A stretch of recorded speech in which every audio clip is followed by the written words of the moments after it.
प्रभाग 6 हा भाजपचा बालेकिल्ला समजला जातो। यावेळी हा प्रभाग कसा राहील व येथे इच्छुक कोण आहेत हे आपण पाहूयात। कोण आहेत इच्छुक?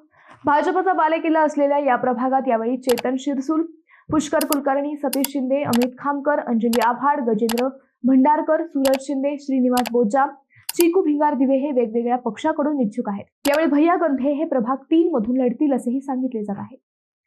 कोणती कामे झाली? या प्रभागात गेल्या पंचवार्षिकला अनेक रस्त्यांचे काँक्रिटीकरण झाले। वैदुवाडीतील प्रमुख रस्तेही झाले। याशिवाय सिव्हिल हाडको परिसरातील रस्ते, ओपन स्पेसचे सुशोभीकरण, पथदिवे अशी कामे मार्गी लागली। कोणती कामे अनुत्तरित आहेत?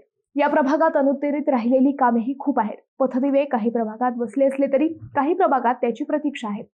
नियमित व पुरेसा पाणी पुरवठाही येथे होत नसल्याच्या तक्रारी आहेत। उद्यानांचे सुशोभीकरण करण्याची मागणीही जुनीच आहे। नियमित घंटागाडी येत नसल्याच्याही या प्रभागातील नागरिकांच्या समस्या आहेत। कशी आहे स्थिती? या प्रभागात वैदुवाडी आणि श्रीमक नगर हे मोठे एरिया आहेत, परंतु या प्रभागात मूलभूत सुविधा अजूनही पूर्णपणे मिळालेल्या नाहीत। भिस्तबाग प्रोफेसर कॉलनी चौकातील रस्ताही या निवडणुकीत चांगलाच गाजणार आहे। या परिसरात कचरा डेपो असल्याने दुर्गंधीचा त्रासही नित्याच आहे। त्यामुळे ही निवडणूक पुन्हा एकदा मूलभूत सुविधांनीच गाजण्याची शक्यता आहे।